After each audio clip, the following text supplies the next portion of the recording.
ಇನ್ನು ಸಂಪುಟ ಸಭೆಯಲ್ಲಿ ಜಾತಿ ಗಣತಿ ಮಂಡನೆ ವಿಚಾರಕ್ಕೆ ಸಂಬಂಧಪಟ್ಟಂತೆ ಜಾತಿ ಗಣತಿ ವರದಿ ಬಗ್ಗೆ ಡಿಕೆ ರಿಯಾಕ್ಷನ್ ಕೊಟ್ಟಿದ್ದಾರೆ. ಸಂಪುಟ ಸಭೆಯಲ್ಲಿ ಜಾತಿ ಗಣತಿ ಮಂಡನೆ ವಿಚಾರಕ್ಕೆ ಸಂಬಂಧಪಟ್ಟಂತೆ ಜಾತಿ ಗಣತಿ ವರದಿಯನ್ನ ಈ ಬಗ್ಗೆ ಡಿಸಿಎಂ ಡಿಕೆ ಶಿವಕುಮಾರ್ ರಿಯಾಕ್ಷನ್ ಕೊಟ್ಟಿದ್ದಾರೆ. ಜಾತಿ ಗಣತಿ ವರದಿಯನ್ನ ಓದುವಂತೆ ಸಿಎಂ ಸಿದ್ದರಾಮಯ್ಯನವರು ಹೇಳಿದ್ದಾರೆ. ನಾನು ಇನ್ನೂ ಕೂಡ ಜಾತಿ ಗಣತಿ ವರದಿ ನೋಡಿಲ್ಲ. ಜೊತೆಗೆ ಘಾಟಿ ಸುಬ್ರಹ್ಮಣ್ಯ ದೇವಾಲಯದ ಬಳಿ ಡಿಸಿಎಂ ಡಿಕೆ ಶಿವಕುಮಾರ್ ಈ ಬಗ್ಗೆ ಹೇಳಿಕೆ ಕೊಟ್ಟಿದ್ದಾರೆ. ಸಿಎಂ ಹೇಳಿದ್ದಾರೆ, ನಾನಿನ್ನ ವರದಿ ನೋಡಿಲ್ಲ. ನಾನು ನಿನ್ನೆ ಬೆಳಗಾಮು ಮಂಗಳೂರಿಗೆ ಹೋಗಿದ್ದೆ. ನೋಡ್ತೀವಿ, ಅದು ಇನ್ನ ನಮ್ಮ ಕ್ಯಾಬಿನೆಟಲ್ಲಿ ಚರ್ಚೆ ಆಗಬೇಕು.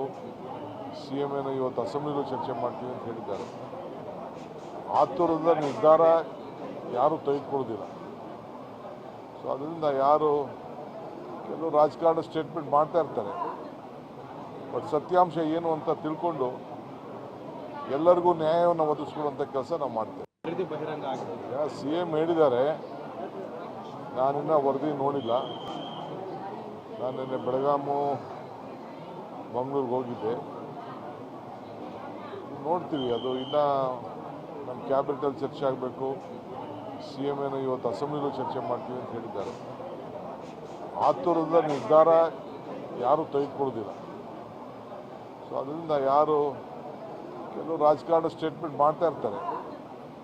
ಬಟ್ ಸತ್ಯಾಂಶ ಏನು ಅಂತ ತಿಳ್ಕೊಂಡು ಎಲ್ಲರಿಗೂ ನ್ಯಾಯವನ್ನು ಒದಗಿಸ್ಕೊಳ್ಳುವಂಥ ಕೆಲಸ ನಾವು ಮಾಡ್ತೇವೆ.